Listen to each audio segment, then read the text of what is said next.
Хвала Аллаху, мир и благословение посланнику Аллаха, его семье, его сподвижникам и тем, кто за ним последовал. Дорогие мои братья, с позволения Аллаха мы расскажем вам несколько историй о тех, кто сотрудничает с джиннами-мусульманами, как они их называют. Первая история об одном шейхе, которая случилась со мной самим в одной из арабских стран. Я приехал в эту страну и спросил, есть ли здесь чтецы шариатской рукьи. И мне указали на одного единственного человека, который на самом деле был единственным или одним из нескольких, кто вообще занимался этим занятием. Я пришел к нему и увидел, как именно он читает рукью. Он читал правильно. Читал только шариатскую рукью. Он наставлял людей, давал им уроки по единобожию. И когда к нему приходил человек, страдающий наущениями относительно Всевышнего Аллаха, или относительно его существования под воздействием того, кто находился в его теле, он в основном давал наставления заниматься по таким книжкам, как «Три основы», «Отведение сомнений» и по другим полезным и хорошим книжкам. Но я заметил, что он сотрудничает с джиннами. И я спросил его, как же так? И он ответил, что у него есть джин-мусульманин, который помогает ему в этом деле. Я спросил, как же вы вообще начали сотрудничать? И он ответил, что я ничего у них не просил и ничего у них не требовал. Но однажды я был в хаджи, в один из сезонов хаджа. И когда я читал тальбию «Ляббейк Аллахумма ляббейк», я услышал, что за моей спиной кто-то повторяет за мной. Поворачиваюсь, но никого не вижу. Я был в месте, где никого не было. И потом я услышал голос одного из них, который сказал: «Мы будем с тобой. Мы, джинны-мусульмане, твои братья ради Аллаха. Мы помогаем тебе в твоем деле и пришли в хадж с тобой». Начинал он читать рукью один. Итак, нас 8 джиннов. Наша степень довольно высокая. И тогда я обрадовался и подумал, что это к добру. Понятное дело, что все это из-за невежества. И он продолжил лечить дальше, но теперь уже он стал похож больше на ясновидца. К нему приходил больной, и не спрашивая имя его матери, он говорил: «Тебя зовут так-то». Сидел недолго, пока ему сообщали информацию, и говорил: «В тебе сихр», или «В тебе сглаз», или «Ты одержим» и тому подобное. Затем он давал программу лечения и читал рукью. Читал он очень красивым голосом. Он был престарелым. Уделял внимание вопросам единобожия. Хотя и был сильно невежествен в этих вопросах, и спрашивал меня такие вопросы, что я даже думал, что он меня проверяет. И когда я его спросил, он ответил, что эти джинны рассказывают мне какие-то вещи и дают мне какие-то поучения, и я боюсь, что они меня нарочно запутывают, и поэтому я спрашиваю. Я отвечал ему, что да, в этом вопросе они сказали тебе правду, и в этом они сказали правду, но будь осторожен. Да и вообще лучше оставь это дело. Зачем тебе какие-то создания, если с тобой есть твой Создатель? Он же ответил, что, мол, они мне помогают, и было действительно подтверждено, и это знали жители района в мечети, и знал имам мечети, что у этого человека есть джинны, которые ему помогают в его работе. Потому что однажды произошло так, что имам мечети начал отрицать все это дело, и сказал, что все это сказки, нет никаких джиннов и нет никакого сихра. И он ответил ему: «Сегодня ночью ты увидишь». И эти джинны, которые называют себя праведниками, напали на этого имама, и перед ним начали летать тарелки. На кухне стала открываться и закрываться вода, и тогда он вернулся к шейху и сказал, что во все поверил. «Останови эту беду». Он ответил, что не причинял ему вреда, но это для того, чтобы ты сам поверил, что джинны есть. И они с нами, и среди нас, и так далее. Я видел, как он проводил лечение. Он приходил, читал на больного.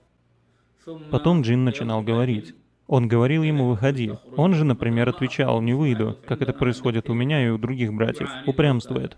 Он говорит ему: «Выходи, бойся Аллаха, оставь это тело», то есть делает наставление.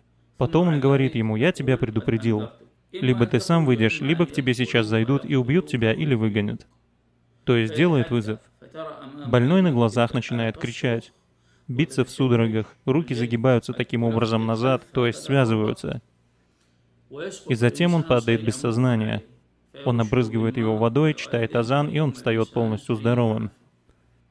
Парализованный встает полностью здоровым. Больной человек встает полностью здоровым, но не во всех случаях я замечал это. Я ходил с ним, чтобы видеть, что он делает. После же всего этого я сказал ему: знаешь, я не думаю, что это правильная дорога. Такой способ, возможно, вначале кажется правильным, но потом они начинают постепенно сбивать счета, да и любого мусульманина.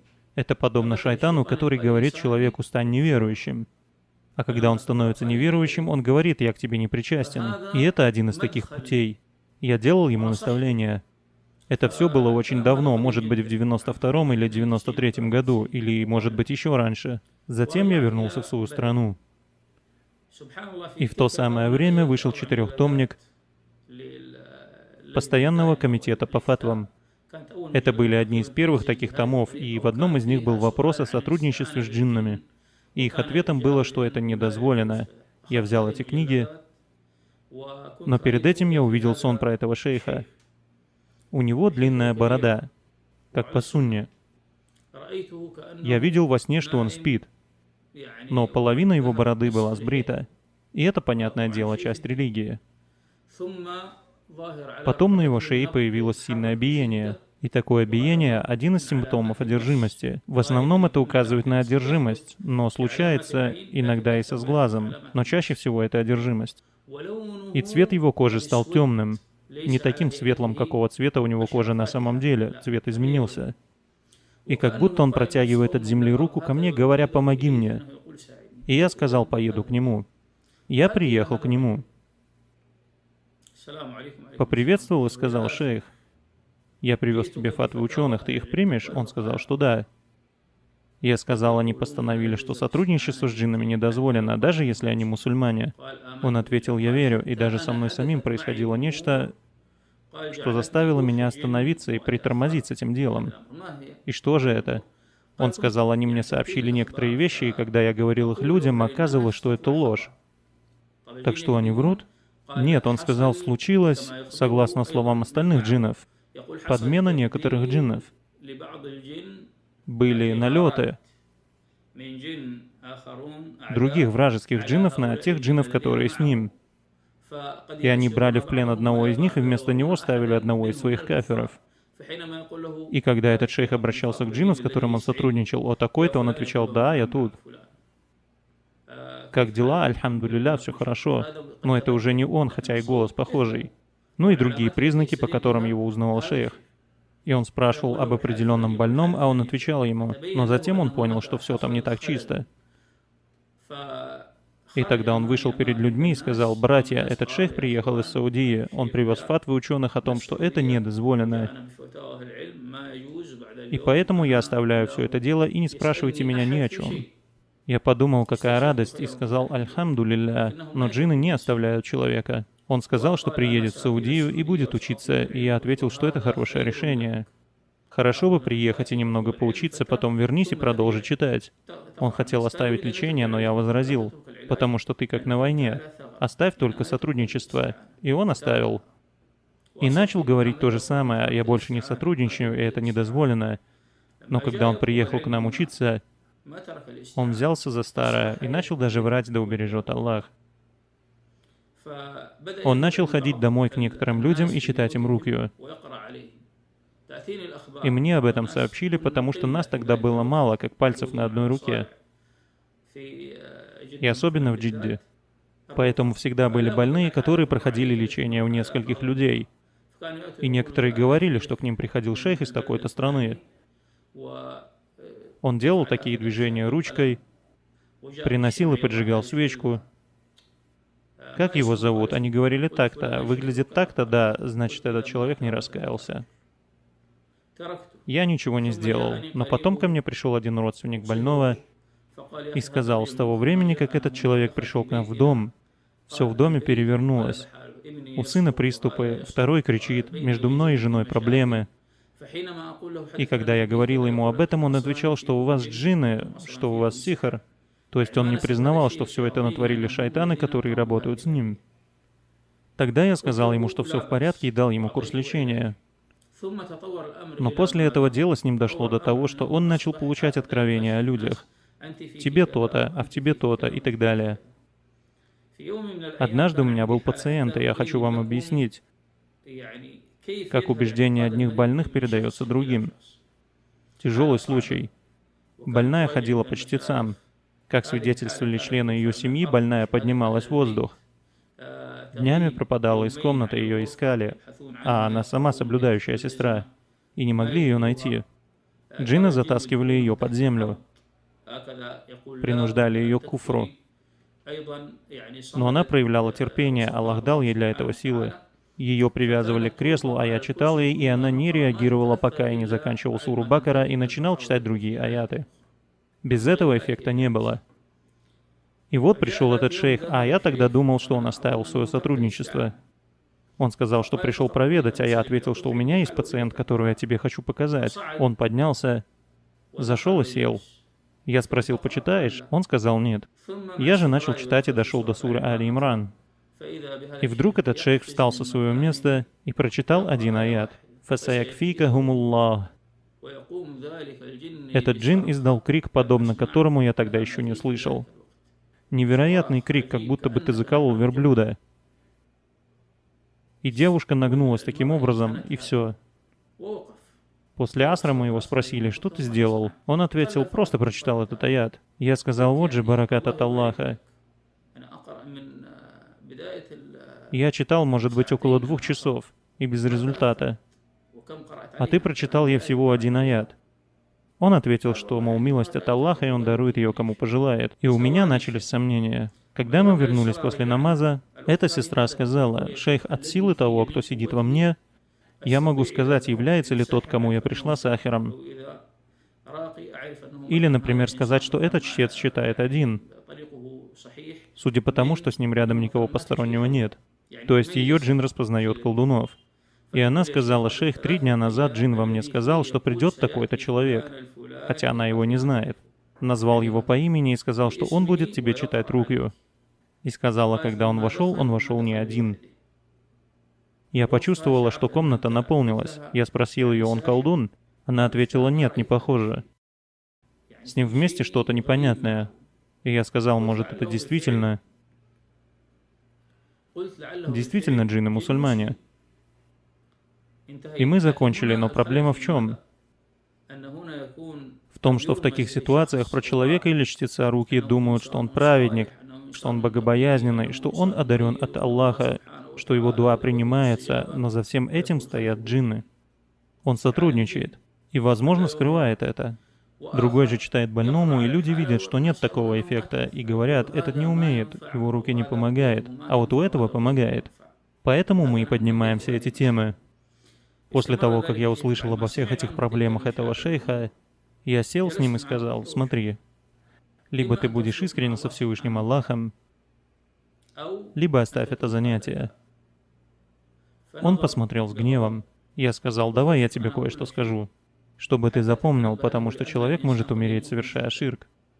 Те, с кем ты сотрудничаешь, и главного из них зовут Мухаммад. И говорят, кстати, это говорят почти все, кто сотрудничает с ними, говорят, что тот, кто со мной, это последний из тех джиннов, которые встречались с пророком, саллаллаху алейхи вассалям, в ту ночь.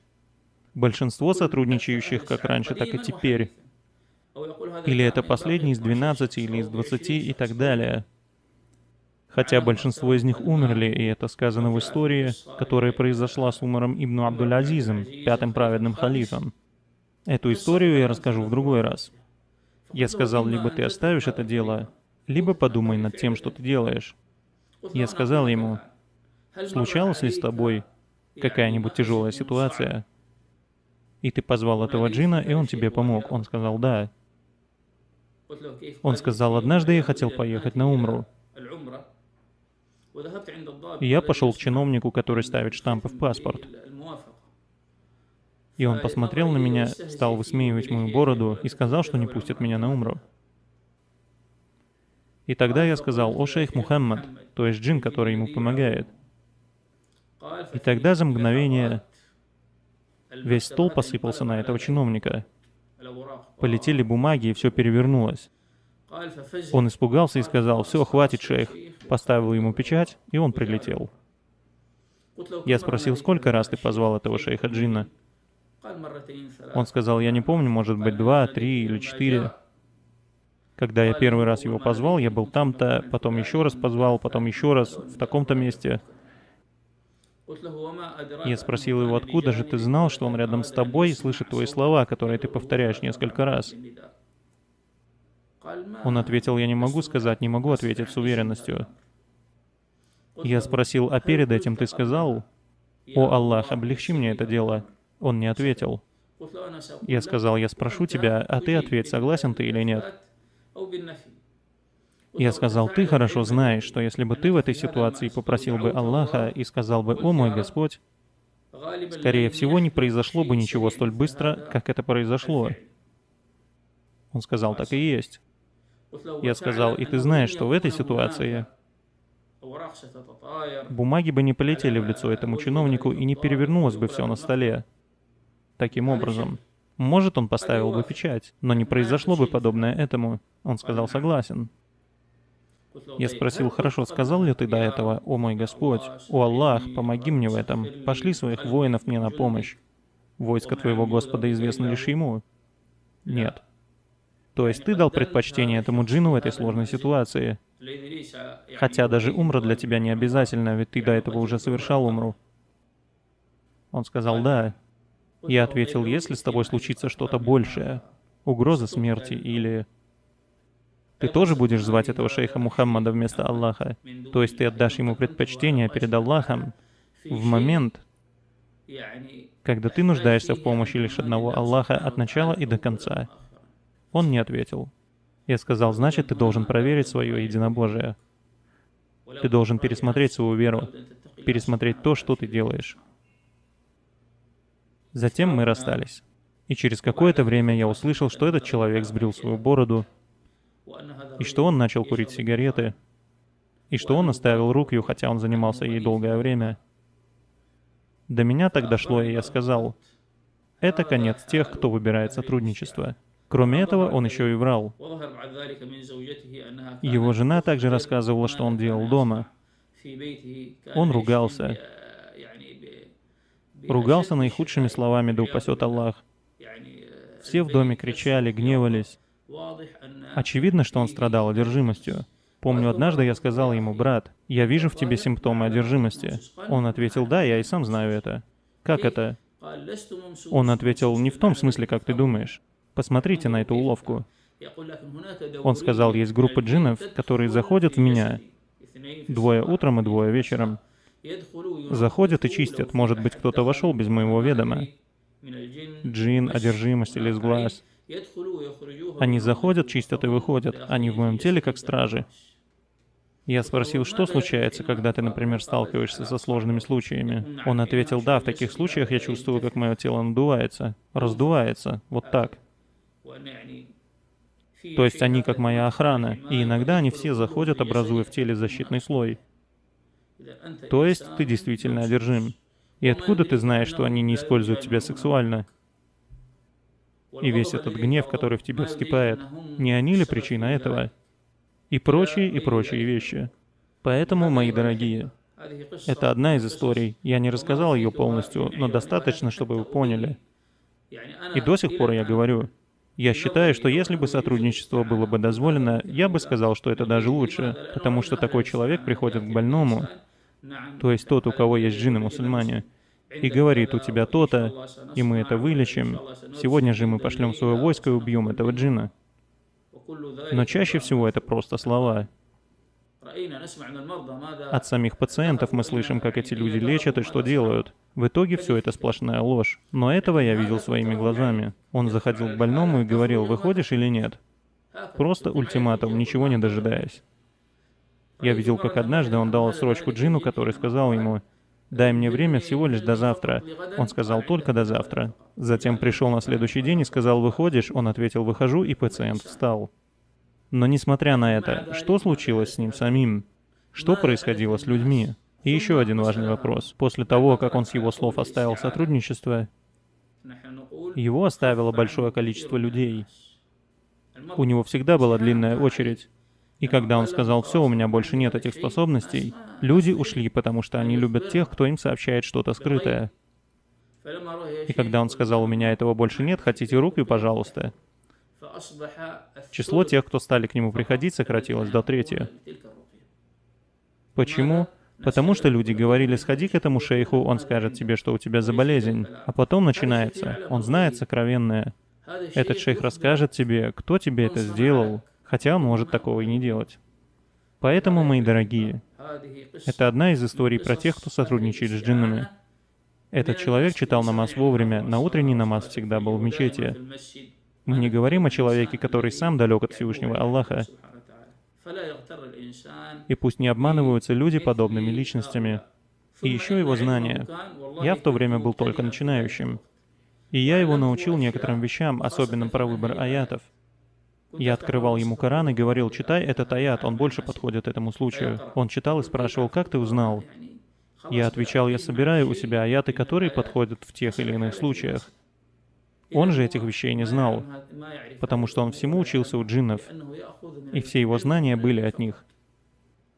У него не было ни опыта, ни знаний в этом деле. Он верил всему, что они говорили.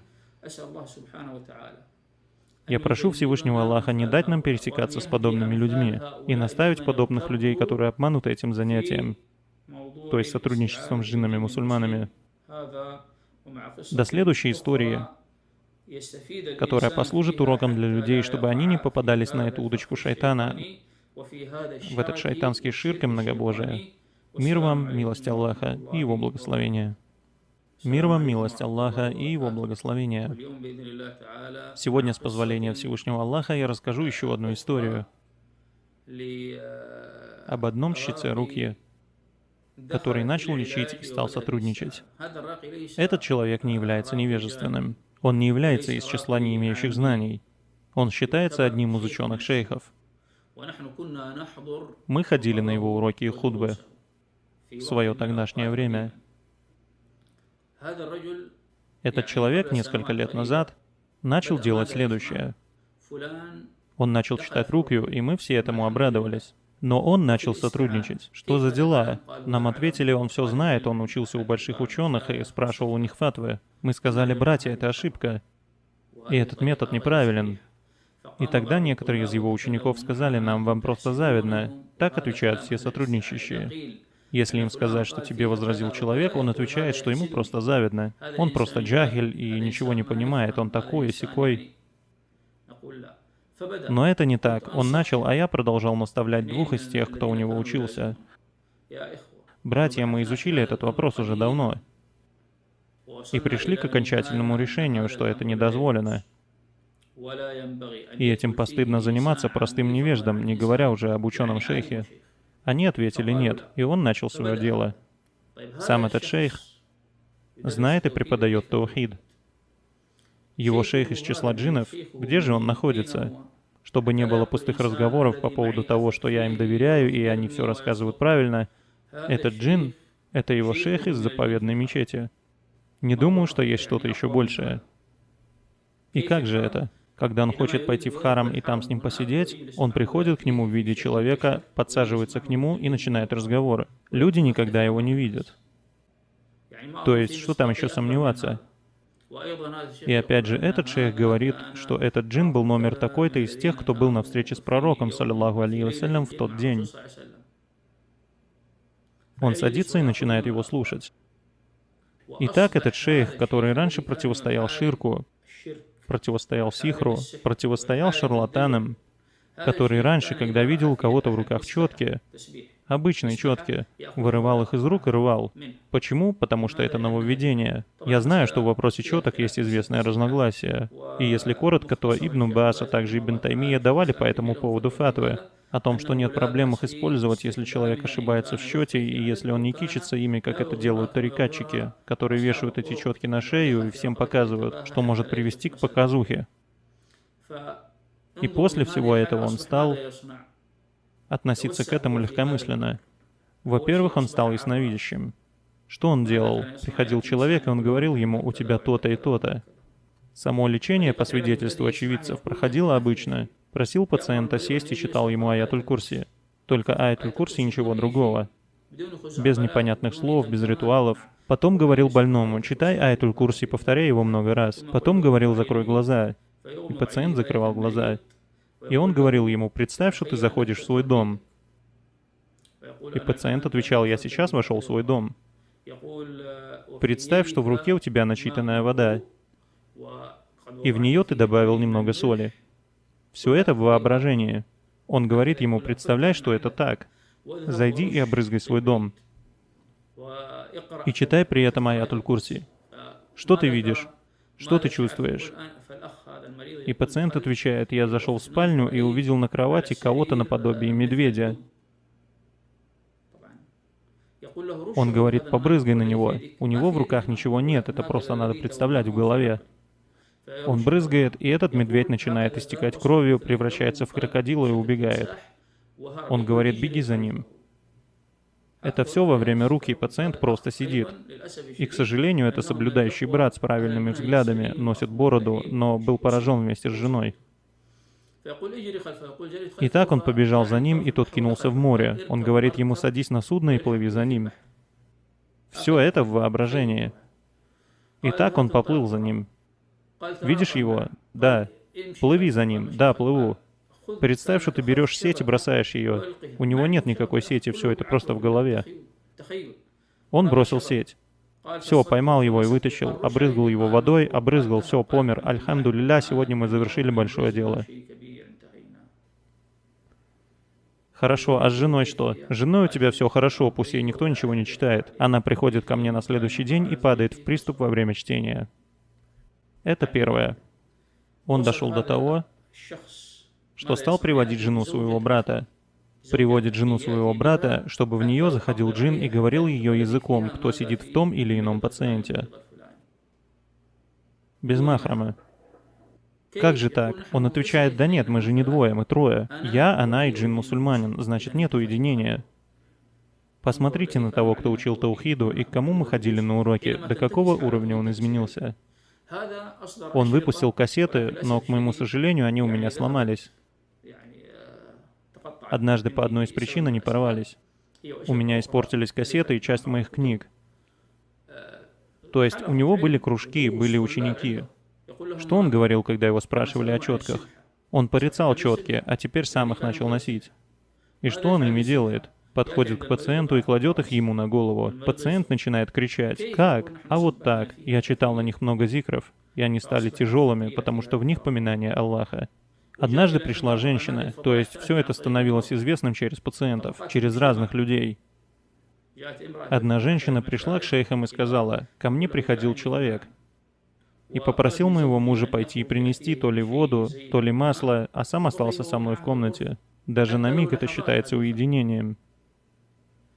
И сказала ей: «Положи эти четки себе сюда на грудь». Она ответила: «Что за бесстыдство?» И он сказал: «Ну ладно, ладно». Он говорит, что в каждой бусинке 100 джиннов-мусульман, помогающим ему в работе. Дошел до таких разговоров. Он дошел и до того, что стал приносить веревки и завязывать на них узлы. Потом давал их пациенту и велел надеть, как оберег. И спорил по этому поводу, и даже делал по этому поводу уроки. Однажды один ученик ему сказал, и, к сожалению, когда к нему приходит простой человек, он не может с ним поспорить. Так вот, что это за узлы, когда в Коране сказано «и от зла поплевывающих на узлы»? И в хадисах есть запрет завязывать таким образом узлы. И он совершенно спокойно ответил: если сейчас ребенок завяжет узел на вот этой тряпке, или если мы завяжем узел на канате, и свяжем что-то, это харам? Нет, не харам. Почему же? Потому что это не сихр. И он сказал: значит, не все, что называют узлами, или все, кто что-то завяжут, сделают что-то запретное. Это то же самое, что и рукья. Посмотрите на эту шайтанскую философию, когда она овладевает разумом человека. То есть это то же самое, что и рукья. Вначале пророк, саллиллаху алейхи вассалям, запретил рукьи, потому что в них был ширк. Потом сказал: нет проблем в рукьях, если в них нет ширка. Значит, запрет на узлы потому, что в них ширк. А если мы возьмем и прочитаем на узел суру Аль-Фаляк, это же не ширк, прочитаем как рукью. И завяжем этот узел с намерением связать джинна или еще чего-то там, то получается нет проблем, потому что это меньше. и лучше, чем оберег, потому что в обереге есть Коран, и мы тоже на узел читаем Коран. И я попробовал таким образом, ну и здесь следует уже говорить о вопросах опыта и средств, используемых в лечении. Не все из этих вещей одинаково дозволены. И нельзя придумывать различные вещи, не имеющие отношения к рухе. Итак, он завязывает 7-11 узлов на веревке, и обязательно веревка должна быть зеленой на счастье. Далее он дошел до того, что стал считать обереги полностью дозволенными и стал защищать свое мнение изо всех сил. Хотя в этом вопросе есть разногласия, если в обереге только Коран, а не что-то другое. И лучше не носите это, потому что он иногда оскверняется, и потому что нельзя быть уверенным, что в нем, и думаешь, что там Коран, а там совсем и не Коран. И он начал приводить аналогию между маленьким мусхафом, который кладут в карман. То есть человек же кладет маленький мусхаф себе в карман, и в этом обереге 2 или 3 аята. Как же он будет запретным? Но человек кладет Коран для того, чтобы его читать, а не в качестве оберега. Если бы он положил мусхаф в качестве оберега, охраняющего его, мы бы сказали, это не следует делать. И это всего лишь мусхаф, известно, что в нем аяты, а оберег всегда закрыт. Неизвестно, что в нем. И тот, кто их делает, запрещает их открывать. Большинство оберегов именно такие. Он дошел до того, что стал брать иголки. Обычные иголки, 10, 11, 7 иголок. Читает на них, потом колет ими определенные места, и потом идет и выкидывает их в море. Что это? Он отвечает, джинны меня этому научили, это приносит пользу, все проверено, это же медицина. Но предел, который он достиг, о котором я уже рассказывал на одном из уроков, и это просто катастрофа. Один из его учеников, который все время проводил в мечети, который постоянно посещал мечеть, требовал знания и знал Коран наизусть, стал защищать его, хотя я говорил ему, он ведет тебя в пропасть. Однажды он пришел ко мне и рассказал историю. К нему пришли люди, к этому шейху, и сказали, что наш сын пропал. Их сын взрослый. Мы не знаем, где он, жив или мертв. Он сел и начал спрашивать своего джинна, и сказал, что ваш сын поехал в Грецию. При нем была большая сумма денег. Деньги украли, а его убили, и пусть Аллах возместит вам за него лучшим ребенком. Пусть воздаст вам Аллах за терпение. Они начали искать сами и узнали, что их сын в действительности был в Греции. Они поехали в посольство и узнали, что их сын не записывал у них свой паспорт, и они не могут помочь. Поискали его, но не нашли. Провели поминки и оплакали своего сына. Шейх им сказал, они поискали и не нашли. Через месяц этот сын вернулся из поездки. Заключил в той стране торговые сделки. Весь такой радостный, веселый, улыбающийся. И поразил их. Так что же они сделали? Они пошли к этому парню, который посоветовал им этого шейха, и сказали, «Ах вы шарлатаны, о колдуны, о такие-то, все вы врете». И из-за этих слов этот брат не смог больше оставаться в этом районе и переехал вместе со своей семьей из этого дома и из этого района. И с какой славой переехал? Со славой шарлатана и лгуна. «И что же ты сделал?» Он сказал, я пошел к шейху и спросил его. Он сказал ему, что случилось вот такое происшествие. И он ответил, как же так? И тогда он спросил своего джинна, на что он сказал, я узнаю. И этот джин пошел узнавать. И оказалось, согласно его словам, что тот, кто им это сказал, желал посеять вражду между этим шейхом и его учителем джинном, чтобы они разошлись. Что за вражда? И я спросил этого брата, он все еще им верит? Он ответил, да, просто этот джин хотел их поссорить. А Аллах в Коране говорит, если к вам придет нечестивец с вестью, то разузнайте. То есть он хотел сделать так, как во время пророка, саллиллаху алейхи вассалям. Хотел поссорить между ним и его шейхом. И все это мелочи, просто недоразумения, ничего особенного. И продолжил свое сотрудничество с ними. Я спросил этого брата, а ты сам все еще хочешь быть с ним? Он ответил, нет, мне достаточно того, что со мной произошло. Это будет печатью позора на всех последователях прямого пути. Они прослывут славой лгунов, шарлатанов и колдунов. В этой истории есть еще и другие вещи, которые он говорил и делал, и считал их дозволенными. Нам же достаточно тех дел, которые я упомянул. В своей лечебной практике он использовал красный перец чили, окуривал им пациента, пока тот не начинал задыхаться и не мог больше дышать. Некоторые пациенты сказали, что нам это помогло. Вышел сихар, мы слышали что-то возле окна. А я говорю, а эти случаи? Некоторые из них после этого 3 месяца страдают от раздражения в груди. Что им сказать? Говорит, теперь окурим тебя ладаном, чтобы очистить грудь. Но многие из его пациентов приходили ко мне лично и говорили, что до сих пор страдают от последствий. И какой результат? Они все еще также падают в приступы и продолжают болеть. Прошу Всевышнего Аллаха сделать эту историю назиданием каждому, кто считает, что он доверяет своему джинну, уважает его и знает, кто он есть. Есть те, кто достигли большего, чем то, чего достиг ты, он его виденец. Поэтому побойся Аллаха. Побойся и замени это ради Аллаха на то, что любит Всевышний Аллах и чем он доволен. Из дозволения Аллаха до следующей истории, которая послужит назиданием и предупреждением не следовать этой дороге, которая ведет лишь к заблуждению и погибели. Да сохранит Аллах. Мир вам, милость Аллаха и Его благословение. Это третья история о людях, работающих с джиннами. Содержание этой истории немного запутано, потому что в ней много личностей. Когда я начинал заниматься рукой, у нас тут была одна сестра. У них в доме случались удивительные вещи, потому что их дом, как рассказывали раньше, был логовом воров. Там они складывали то, что воровали, и все такое. По прошествию лет люди застроили эту местность, и эта семья построила дом на том самом месте. В этом доме с ними случались очевидные вещи. В доме появлялись красные змеи. В дом забрасывался красный песок. Появлялся в доме, и все жители дома его видели. Со всеми что-то происходило. Приступы, болезни. Даже некоторые колдуны сами приходили к ним, стучались в дверь и говорили, как вы можете жить в этом доме? Уезжайте из него, спасайте себя. Конечно, мы не считаем слова колдунов доводом. Пытались продать этот дом, но так и не смогли, даже за крошечную цену. Хотели переехать в другой, но не получается. Со всеми ими случались странные вещи. Я почитал им, и выявились кое-какие вещи. Я узнал, что сихар закопан возле дома, под содомовским яблоком. Мы пошли туда, и когда эта сестра указывала на это место, ее брат начинал копать, хватался за живот, а сестра подкашивалась.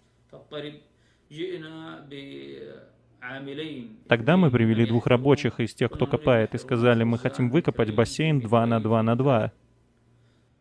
Они рыли с утра и до асра. И за это время выкопали только размером с могилу. Брат сказал, мы же попросили 2 на 2. Мы не хотим дальше работать, мы не хотим от вас плату за работу, и взяли и ушли. Тогда мы наняли трактор с ковшом, который копает вглубь. Они отказались, и каждый, кого мы просили, приходил к этому дому, разворачивался и уходил. Очевидно, что это сихар и козни. Как это связано с сотрудничеством? Эта сестра сказала, «Шейх, есть один человек, который говорит, что у него тоски и фатвы от Ибн Утаймина о сотрудничестве и подобные вещи». Я сказал ей, что это какой-то вздор. Она ответила, что так ей сказали, и у нее есть подруга, которая к нему пойдет, и я пойду вместе с ней. Я ей посоветовал не идти, но она пошла. И вернувшись, она сказала, «Шейх, я ходила и видела, она видит. Есть люди, которые видят некоторые вещи, она одна из таких. Это из-за силы того, кто сидит в ней. То есть из-за него она видит». Она сказала, что видела у него возле дверей разных мусульман и тому подобное. Потом она поднялась наверх к этому шейху. Он их принял, а ее подруга села. Затем он начал говорить ей, «Сейчас закрой глаза». Она закрыла. Он сказал, «Открой рот и начинай читать аяты о сихре и аят аль-Курси, то есть известные аяты, ничего особенного». Она начала читать, и пока она читала, он говорил ей время от времени, «Вдыхай с силой воздух и задерживай дыхание». Этот метод используют некоторые лекари, не зная, что это за метод, хотя и есть кто знает. Некоторые говорят, когда ты говоришь «Бисмилляхи аллади ла ядурру ма исмихи шай'ун фил арды ва ля фис сама» и вдыхаешь, ты душишь этого джинна. Задерживаешь дыхание как можно дольше. Поэтому будет пояснение с дозволения Аллаха. Она сказала, я видела тех, кто входил в нее в тот момент, когда она делала вдохи. И я слышала голоса, такбиры, звон мечей и разные возгласы. Эта сестра слышала эти вещи, и возможно, что это было только представлено ей в таком виде, а возможно, что это было правдой. После этого, где-то через полчаса, он сказал, на сегодня хватит. Альхамдулиллах, мы достигли того-то. И эти слова шейха сестра так и передала, все, как она видела и слышала. Тогда я сказал ей, спросила ли ты его о своей болезни? Она сказала, спросила. И что же он сказал? Она сказала, он ушел в соседнюю комнату и начал говорить по телефону, разговаривал со своими джиннами по телефону. Затем он вернулся и сказал, в тебе ничего нет. И в твоей семье тоже. Она сказала, шейх, с нами происходит такое. Он рассердился и сказал, нет, в тебе ничего нет. И тогда я спросил ее, когда ты его спросила, и он направился в ту комнату, случилось ли что? Она сказала, из той комнаты вышла какая-то тень.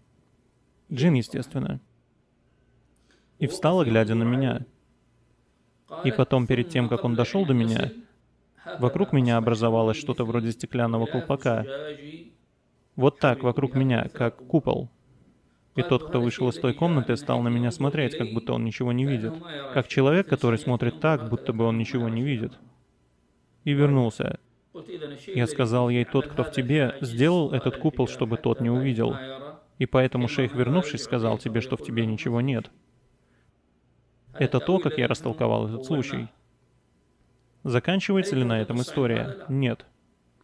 Он сказал, что у вас ничего нет, и это точно. Итак, это уже ложь. Этот человек необычный человек. Чтобы ты, который сотрудничаешь с джиннами, не обольщался этим джинном или джиннихой, или сколько там их у тебя. Этот шейх был известен тем, что у него на службе были целые флоты джиннов. Не один флот, а флоты джиннов. Он давал джиннов другим людям, другим чтецам руки. Джиннов-мусульман. Итак, осмотрев этот случай, он сказал, что у вас ничего нет. И потом пришел один из его студентов. А сестра не знала, что он его студент. Он также сотрудничал и говорил, что у него 7 королей джиннов. Этот парень имел тоски от некоторых шейхов в нашей стране. На им написанную книжку некоторые шейхов написали аннотацию. Он из Ахлю Сунна и из арабской страны. Он пришел и начал читать в этом доме. Зашел и начал читать. Он зашел и сказал, включите суру Бакара, чтобы это оказало больший эффект. Они включили Бакара, и он со своими джиннами вошел вовнутрь, в тот большой сарай рядом с домом, в котором они жили. И когда он начал читать, она сказала, шейх, я слышала такбиры и звон мечей, и я сказал, такое может быть.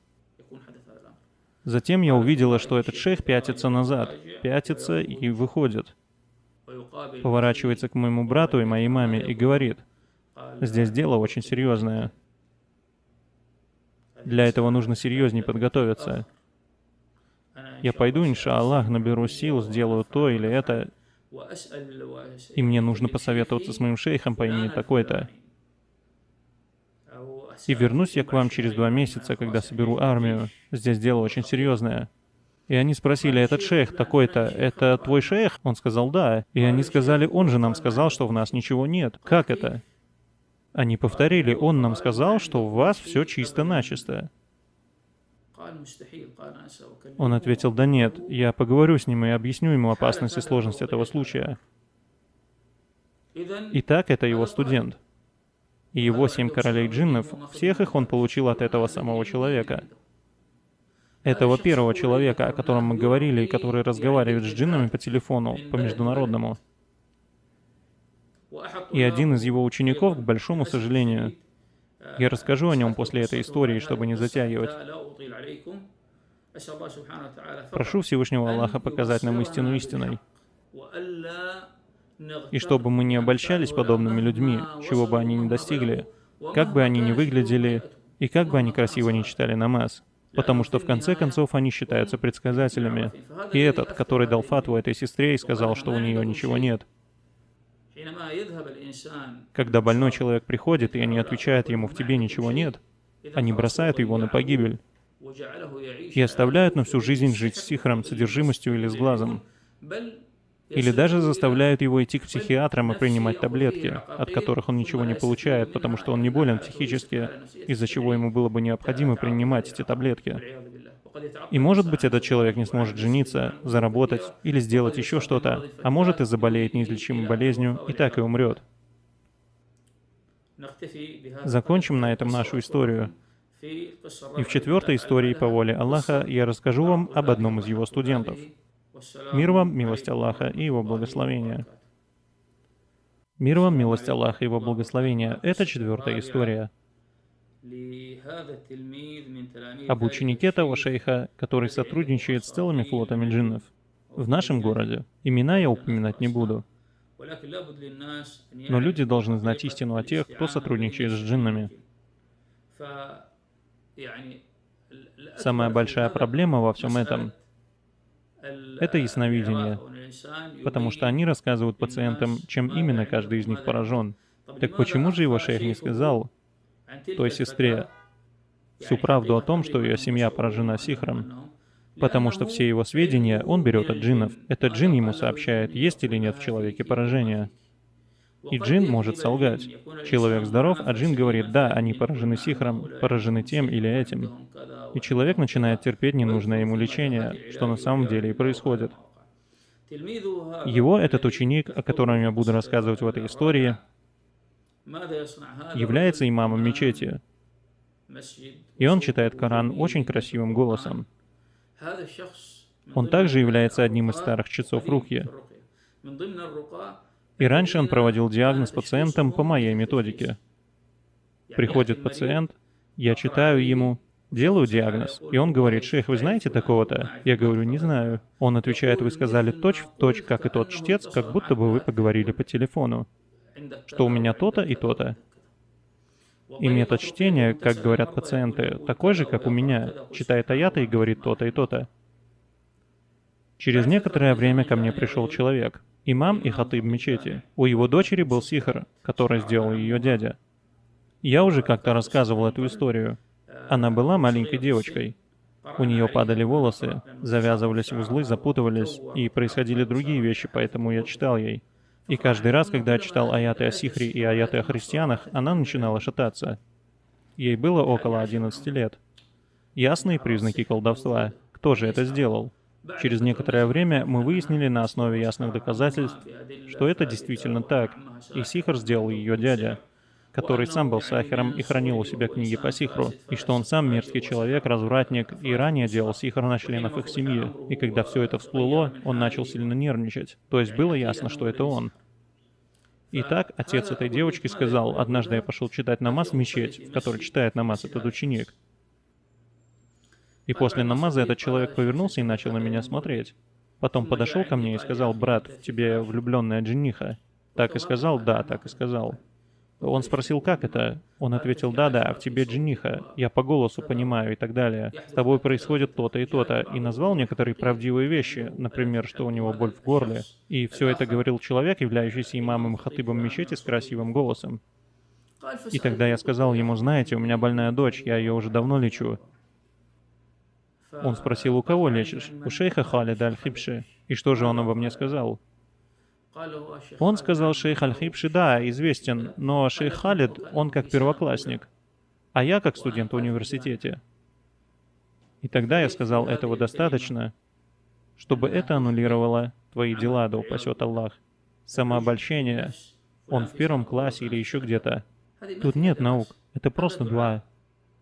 Может прийти человек, слабый, несведущий в религии, сделать дуа, поклясться Аллахом, и Аллах ему ответит. Я сказал: давай, это первое. Что еще? Он спросил: сколько ты уже лечишь ее у него? Он ответил: какое-то время, и из нее выходят сихры. Из нее действительно выходили сихры в виде фотографий, они есть на моем сайте.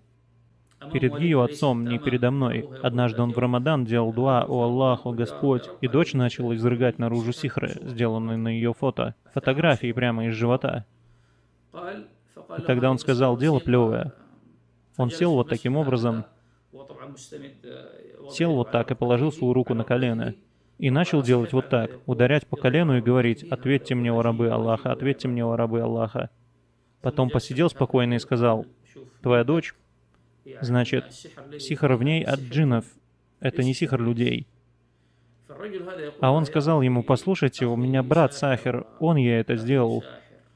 И мы в этом убедились, у нас есть на это доказательства. Тогда шейх замолчал. Это чтобы ты знал, если ты сотрудничаешь. И ты, кто ходишь к тем, кто сотрудничает с ними, знал, что они все вас разыгрывают.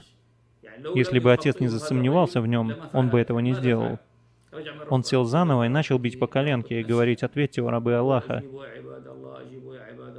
То есть скажите что-нибудь другое. Этот человек сказал, что его дочь околдовал его брат. Потом он помолчал и сказал: «Да, так и есть. Это все твой брат» и так далее.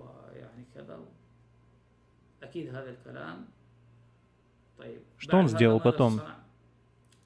Он сказал: «Но этот сихр там, знаете, не совсем для этого». Отец ответил: «Послушайте, это он, и из нее выходят сихры. Ответьте, о рабы Аллаха, ответьте, о рабы Аллаха». И опять сказал: «Ладно, хорошо». И затем сказал: «Дело это очень легкое. У меня этот случай займет 2 часа. Поэтому я всегда напоминаю чтецам, которые записывают себя и пишут: снятие сихра за 5 минут, за 1 сеанс снимаю сихр, все это ложь. Исцеление только в руках Всевышнего Аллаха. Исцеление только в руках Аллаха. Он может сказать, например, с дозволения Аллаха: за 5 минут или минуту я улучшу состояние. Например, если кто-то в коме, его обрызгали начитанной водой, и он пришел в себя. Возможно. Надавил на определенное место, и он вскрикнул и встал. Да, то есть первая помощь возможна, а говорить об исцелении — нет. И так он сказал за 2 часа. Потом он сказал, что ее мать тоже больна. И как же он лечил? Этот брат пошел к нему и сказал: «Знаете, он читал нам где-то около 3 часов. Клянусь Аллахом, не было даже того эффекта, который у вас происходит за 10 минут». И когда он понял, что не получается, он сказал: «Я тебе подскажу». И что же? Он сказал: «Возьми ее к шейху Халиду, и пусть он читает ей. И когда джин появится, когда он начнет кричать, рваться и все подобное, сразу позвони мне по телефону». Он пришел ко мне и начал меня упрашивать: «Разрешите так сделать? Согласитесь, пожалуйста». Я ответил, что отвергаю это дело без компромиссов. Я не могу назвать подобных ему колдунами, но их метод я не принимаю. То есть он что, хочет, чтобы я облегчил ему его работу? Чтобы потом он привел джиннов? Он сказал: «Шейх Халид, вы же знаете, что в моей дочери сидит этот влюбленный джин. Моя дочь столько вытерпела по этим больницам». Я сказал: «Хорошо, я буду читать ей только рукью». И так я читал этой девочке, пока не довел ее до того состояния, которое ему требовалось. Тогда отец быстро стал звонить по телефону этому человеку, а он так и не поднял трубку. Отец рассердился и сказал: «Они все шарлатаны, они все вруны» и так далее. Он продолжил лечиться у меня, и его дочка вылечилась по воле Всевышнего Аллаха. Сейчас она уже замужем, и у нее есть дети, альхамдулилля. И я сказал ему: «Разве я тебе не говорил?» Он сказал: «Шейх, ну знаете же, я не хотел делать харам, но я сравнил между этим джинном, который совершает зина с моей дочерью, и между тем вредом, который бывает в сотрудничестве, и выбрал второе, чтобы она побыстрее вылечилась, и потом не нужно было бы ходить по колдунам». И про этого шейха есть и другие не менее страшные истории, которые нам рассказывали пациенты. У человека было знание. Аллах показал ему, как правильно читать рукью, как уточнять диагноз. Он все это оставил, чтобы сидеть и слушать, что тебе говорят джинны, и прямо в мечети. Ответьте, о рабы Аллаха, и сообщают ему ложь. И все же, почему они ошибаются? Во-первых, может, они на самом деле не видят, это возможно. Во-вторых, может, они боятся того, кто внутри, как об этом сказал шейхуль Ислам Ибн Таймия, что те, кто сотрудничают, и разные колдуны, и ясновидящие, которые сообщают о местонахождении вещей, говорят о вещах, о которых у них есть силы говорить. Но если там будет более сильный джин, мятежники, шайтаны и джинны-колдуны, они запугают этого джина, и он вернется и скажет, что там ничего нет. Потому что если он скажет что-то, он будет наказан. И поэтому в таких случаях они говорят: в нем ничего нет, это психическое расстройство. И сколько же подобных людей ввели в заблуждение больных. И даже говорили, что у него даже расстройства нет и все такое. К чтецам ходить не надо и так далее. И человек год-два не ходит к чтецам, потом приходит и обнаруживает, что у него серьезные проблемы. Прошу Всевышнего Аллаха вывести на верную дорогу подобных людей. Прошу исправить их дела и вернуть их к прямому пути Аллаха. Прошу Всевышнего защитить мусульман от походов к подобным людям за лечением. На этом все и до следующей встречи и истории о сотрудничестве с джиннами. Мир вам, милость Аллаха и Его благословения. Мир вам, милость Аллаха и Его благословения. Это 5-я история об одном из чтецов Рукьи, который сотрудничает с джиннами. Он читает уже долгое время. Дольше меня самого. Начал он учить шариатской рукьей, и Аллах ему это облегчил. Люди стали ходить к нему просто толпами, но потом он стал сотрудничать с джиннами-мусульманами. Стал рассказывать, что к нему пришли джинны. Джинны-мусульмане, и предложили свои услуги. И так случается с большинством подобных людей. И особенно часто они говорят: «Я принял ислам от тебя, о шейх. Я большой джин, один из королей джиннов. Я принял ислам ради Аллаха и хочу посвятить себя служению исламу и мусульманам». И этот человек ему верит. И начинает рассказывать ему таухид, и что он не будет ему ничего приказывать. И тот говорит: «Нет, конечно, все ради Аллаха и только». И так он начал с ними лечить некоторых пациентов. И его имя стало звучать на языках людей. До чего дошел этот человек? Он стал ставить для джиннов финики и окуривать для них помещения. И когда его спрашивали: «Зачем ты это делаешь?», он отвечал, что это же гости. Я не поставил это в качестве дара им, понимаете? Я не ставлю это потому, что от меня это требует. Просто это гостеприимство. Если бы к вам кто-то пришел, разве вы бы не предложили бы ему поесть, попить чай, попить кофе? Я это делаю по этой же причине. До одного из больших ученых нашей страны дошли эти вести.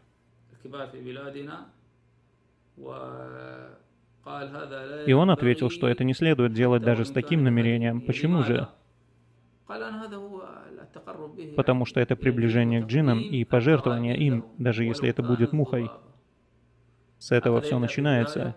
Хорошо, если ты не поставишь им, что они скажут? Скажут: «Где наша еда? Почему ты нам ничего не поставил?» Они даже могут оставить сотрудничество с ним, если он им ничего не поставит, как и обычный человек. Если к тебе приходит простой человек и окажет милость, а ты нет, что случится? Он оставит тебя, потому что он не работает ради Аллаха. И теперь ты оказываешь им почести, окуриваешь, чтобы они почувствовали запах. Такие вещи на самом деле обычному простому человеку сложно принять. Если бы его дети, например, посмотрели на это, что бы они сказали? «Наш отец окуривает дом для джиннов?» Он дошел до того, что он поехал к этому ученому, зашел к нему, сел у него, и после этого ученый сказал: «Он сумасшедший». Почему же? Он пришел ко мне и сказал: «Шейх, джинны, которые со мной, мусульмане, и у меня их огромное множество. И они мне предложили полететь на их спинах к Бермудскому треугольнику. Потому что, шейх, они говорят, что там и есть трон шайтана. И мы хотим сейчас начать битву с Иблисом, прямо там, собрать армию джиннов-мусульман и тому подобное. Война и все такое». Он сказал: «Я смотрю на него, который сидит передо мной. Он считает, что он прав, и что у него армия джиннов, и он хочет вести войну против Иблиса где-то там-то. Иблис останется до судного дня. Он будет искушать людей, а ты хочешь его убить или победить? Где твой таухид, который ты учил?» Так они переворачивают разум таких людей. И он ответил ему: «Ну иди». И даже некоторые его ученики сказали: «Пусть идет, и пусть Аллах его не вернет». И стали предостерегать от него. Этот человек через несколько лет полностью оставил лечение и сильно поменялся. Затем он опять начал лечить, но уже по-другому, потому что ему запретили. И я помню один случай.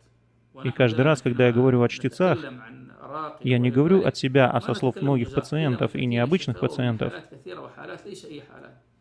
Это люди, известные в обществе. Один рассказывал, что к ним пришел этот человек и читал его жене, у нее был тяжелый случай. И потом он сказал: «Я занят, но я пришлю к вам женщину, прям очень праведную. Ее дуа не остается без ответа». И прислал к ним женщину из одной из арабских стран. И эта женщина не знала ничего. Даже Коран она не могла нормально прочитать. На ее руке была татуировка «Аллах». Вот так. Тату. Тату харам. Татуировка «Аллах». И оказалось, что она даже не шарлатанка, еще хуже. Она зашла и начала шататься. И говорить о аулия Аллаха — просто какой-то кошмар. Все вперемешку. Вещи, которые не принимает ни один верующий человек. Этот брат, конечно, постеснялся ей возразить и подождал, пока она закончит с его женой. Жена же так и сидела, и ничего с ней не происходило. И когда она ушла, он позвонил ему: «Что это было, шейх? Где эта праведница? Это даже Коран не могла прочитать». Рассказал все, что она делала у него дома. И тот ответил, что, мол, все в порядке, и повесил трубку. Позвонил ему еще раз, но тот уже не ответил. И таких людей очень много. Посмотрите на это мышление, которое формируется у человека, который сотрудничает с джиннами. До чего они могут его довести?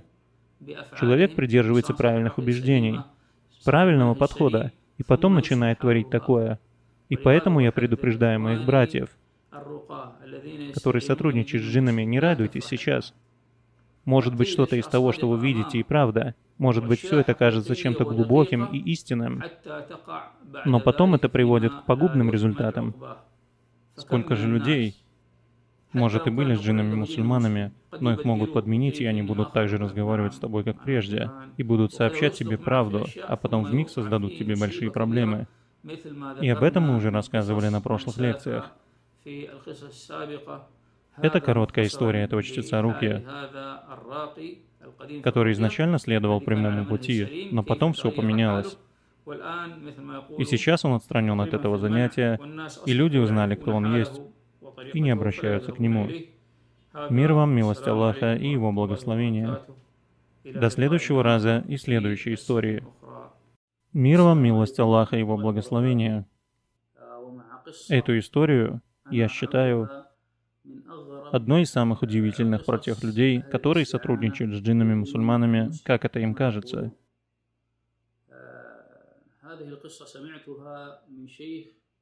Эту историю я слышал от шейха, у которого я какое-то время изучал таухид. Однажды, уже после того, как я начал заниматься рукьей, он сказал мне, что приехал один человек, и я хочу, чтобы ты с ним встретился. Я спросил, кто этот человек. Он ответил: это человек, который сотрудничает с джиннами-мусульманами. Я сказал: шейх, а вы тоже говорите эти слова? И он ответил: слушай, и в этом вопросе есть разногласия. Вот эти люди, сотрудничающие с джиннами, всегда говорят о вопросах, в которых есть разногласия, и что некоторые это дозволили и так далее. Я сказал: шейх, неужели и вы такого же мнения? Он ответил: да, и я знаю этого шейха, он, маша Аллах, знаток таухида, хадиса и так далее. И он мне рассказал свою историю. Я встретил этого человека, ему было около 80 лет. Он не был арабом. И он рассказал мне свою историю. Он рассказывал: я был маленьким. Это он сам рассказывает, как он начал сотрудничать с джиннами. Итак, я был маленьким. Я ходил и возвращался из школы пешком. Эта история, иншаллах, правдивая. И однажды я возвращался из школы по дороге, со мной были мои друзья, и мы увидели одного человека, седого старца. Он встал на пути с таким большим мешком и сказал: кто мне поможет? Мы посмотрели, но никто из моих друзей не пошел, и я сказал: я помогу. И я пошел и понес этот мешок, и он сказал: это тут, совсем недалеко. И вдруг я понимаю, что я иду с этим человеком, иду, и как будто бы уже по неизвестной дороге. И до самого заката, хотя мы пошли во время зухра, мы все идем, идем. И я ему говорю: кажется, время уже позднее. В то время не было часов на руке, а он все говорит: уже близко, уже близко. И по пути он открыл этот мешок и вынул из него банан. Обычный банан. И этот человек, который сотрудничает с джиннами, говорит, первый раз в жизни я увидел банан такого размера, очень большой. Из этого мешка выпало еще и зернышко кардамона.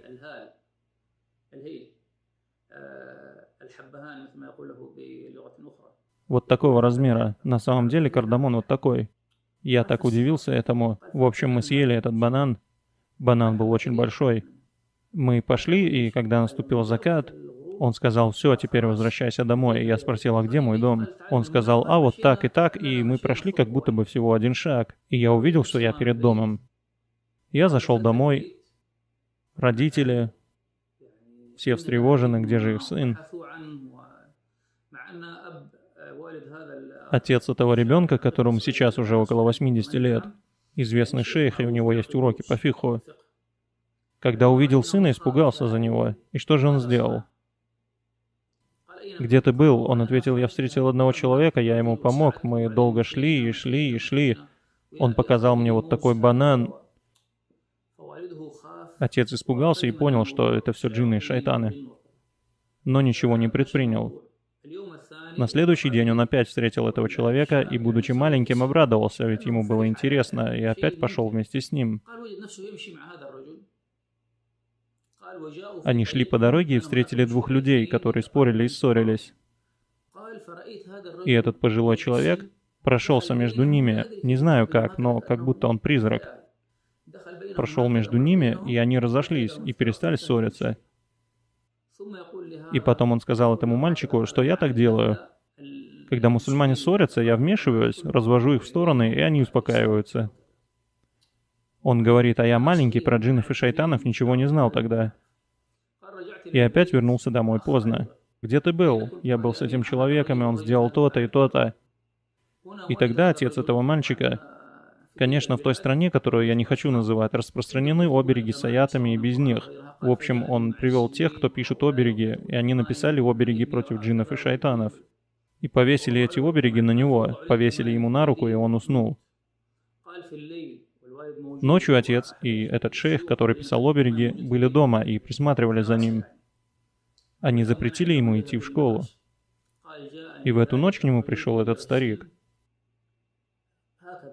Он зашел к нему в комнату и сказал ему, «Вставай со мной и сними с себя этот ширк, который на твоей руке».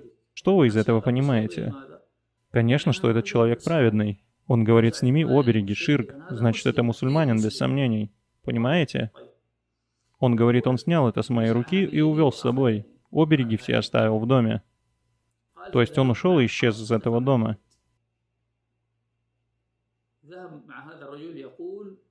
Он ходил с этим стариком по таким местам, в которых кто-то ссорился. И проблема решалась. Понятно, что люди не видят старика, видят только этого мальчика. И тогда среди людей пошла весть о том, что если этот парень придет в место, где есть проблема, она тут же решится. Он вставал недалеко от места ссоры, а этот джин входил в само место ссоры. И люди видели, что этот парень встал рядом, и все решалось. И тогда они стали говорить, этот парень решил эту проблему, решил ту проблему. Он говорит, и так я стал ходить с ними и жить с ними на протяжении около 27 или 28 лет. Научился многим вещам. И этот шейх, у которого мы учились таухиду, говорит мне, ты должен встретиться с этим человеком. И все якобы не так, как ты видишь через руки. Этот человек, перед тем, как начать лечение того или иного пациента, собирает совет из этих джиннов. И они говорят, мол, тот, кто в теле, такого-то типа, такого-то вида, требуется то-то, какие-то травы, этот сильный, этот слабый, этот еще что-то. А этому следует читать 20 дней, или 4 человека, или 20 человек. То есть какие-то программы лечения, мы их не отрицаем. И этот шейх рассказывал о том шейхе, такие вещи, что даже эти джинны переносили его в хадж когда-то давно. И он сам рассказывал, что он тогда видел в хадже и в Мекке. И каким был колодец Замзам, и какие были люди в Мекке. То есть это очевидно, что его все же переносили в хадж. И даже когда он вернулся к отцу определенным способом, о котором я расскажу, он все рассказал, и они не поверили. Он рассказал им все, что видел. Конечно, может быть, они его перенесли. А может быть, они внушили ему, будто бы он слетал, и показали перед глазами видение, которое он видел и переживал, чтобы он думал, что он был там. И так он говорит, они летают, и я летел на спине одного из них в Мекку. И из контекста истории ясно, что уровень этого джинна высок, даже если он и мусульманин. Потом, что сделал этот человек после того, как его вернули в его дом к отцу? Примерно через несколько дней джин заговорил и сказал отцу, что я один из джиннов, которые сидят на твоих уроках фикха, которые ты проводишь. Нам понравился твой сын, у тебя их 7 или 8, и мы выбрали одного из них, чтобы он был с нами. Мы помогаем ему из-за любви к тебе. Он ответил, что вы все шайтаны. Они ответили, мы не шайтаны, мы джинны-мусульмане. И тогда они решили сделать с этими учеными встречу. Мы придем, я и еще несколько джиннов моих друзей, и вы читаете, делаете такбир, делаете азан, и все, что хотите. Если мы шайтаны, мы сгорим. И так они собрались и начали читать Коран, делать дуа и так далее. А джинны как сидели, так и сидят. Значит, это джинны-мусульмане. Мы верим, что такое возможно. После этого они встали и попросили разрешения забрать его сына. Отец, естественно, не согласился, но сын хотел с ними дружить. Затем они предложили им женить этого сына. Сделали предложение женить этого сына и дать ему какой-то их посох и тюбетейку, и у него тогда будет все. Но поставили им условия. И это то, что нам действительно известно от тех людей, которые женились на джиннихах.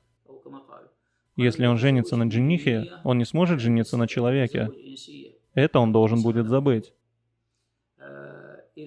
Если джинниха родит ему,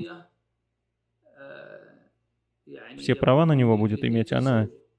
Если он женится на джиннихе, мы не будем вмешиваться, если она уйдет от него, или ударит его, если разозлится на него. Мы не властны над ней. И все эти вещи, а также и другие условия, в реальности так и случаются. Он отказался, они пытались, но он отказался напрочь. Через 27 лет он их оставил. Сказал, что он больше не хочет так жить. Может, он устал от жизни, потому что вокруг каждый день джинны. Начал учиться и приехал к нам в страну. Так в чем же дело? Дело в том, что тут была одна женщина. Уважаемая женщина высокого статуса. Она была больна и прикована к постели долгие годы. Приходили разные лекари, чтецы, руки. Врачи вообще говорили, что она мертва. Она только дышала. Но большинство говорили, что на нее наложен очень сильный сихр, который не могли снять. Так вот, мой шейх сказал мне, я хочу, чтобы ты встретился с этим человеком возле этой больной. Я сказал, хорошо. Хочу посмотреть на этого человека. Он сказал, у него такой опыт и все такое. Я сказал, посмотрим. Представьте, 80 лет с ним целой армией джиннов, и по всей видимости они мусульмане. И так я ждал встречи с ним. Но он все оттягивал и говорил, что придет попозже. В конце он сказал, что не может прийти. Он посоветовался с джиннами и сказал, что они перед этим случаем бессильны. Почему? Потому что в ее доме колдуны и все такое. То есть они осмотрели пациента и, может быть, видели что-то, что в действительности сильнее их, и отказались лечить. И сказали, что это безнадежно, ничего тут не сделаешь. И тогда я сказал этому шейху, вы же изучали что-то из таухида? Да. Я сказал, я не хочу как-то принижать ваши знания в таухиде, но хочу вам кое-что сказать. Всевышний Аллах скрыл от нас джиннов по мудрости. Он согласился. Я сказал, они же видят их и могут оценить их силу. Я, например, если бы увидел сейчас джинна, может быть, не читал бы ни одному больному, не так ли? Сверхъестественные вещи. Может быть, если бы ты увидел ифритов перед собой, которым ты пришел читать, просто испугался бы. А если бы ты увидел шайтанов везде вокруг тебя, и каждый бросает в тебя, может и мимо, но все равно это тебя пугает. По своей милости Всевышний Аллах скрыл от нас этих существ. Он согласился. Итак, твои осмотрели больную, и вот прошло уже 1,5 месяца, как вы советуетесь, и в конце говорите «нет». Значит, здесь мы отказываемся приносить пользу своему брату. Он спросил, как это? Я сказал, что поясню вам через таухид. Я слабый человек. Я всего лишь читаю Коран. Если бы тебя позвали к подобному пациенту, вокруг которого много шайтанов, мятежников, эфритов и колдунов, я их не вижу. Я попрошу Аллаха о помощи, возложу надежды на Аллаха, прочту аятуль Курси и пойду к нему по дороге. Может быть, вокруг меня соберутся тысячи шайтанов, желающих меня остановить. Но я иду, положившись на Аллаха. Разве это не поддержка от Аллаха? Он ответил, конечно. Итак, я пришел к этому больному. Он страдает всеми болезнями в мире. Я говорю, прошу великого Аллаха, обладателя великого трона, вылечить тебя 7 раз, как сказал посланник Аллаха, саллиллаху алейхи вассалям. Прочитаю суру Аль-Фаляк, «Куль аузу би раббиль фаляк мин шарри ма халяк», и сконцентрируюсь на этом аяте. И вдруг Аллах пожелает ниспослать исцеление в этот самый момент. И вот нисходит исцеление, нисходит лекарство, нисходят молнии на всех этих колдунов, на всех этих шайтанов, и все они разлетаются в один момент. И больной встает. Что скажете? Он промолчал. Я сказал ему, шейх, мы сейчас говорим о таухиде. Он перебил, да, но я здесь не имею слова, это они все видят, и они принимают решения, потому что они видят опасность. Я ответил, а я не вижу.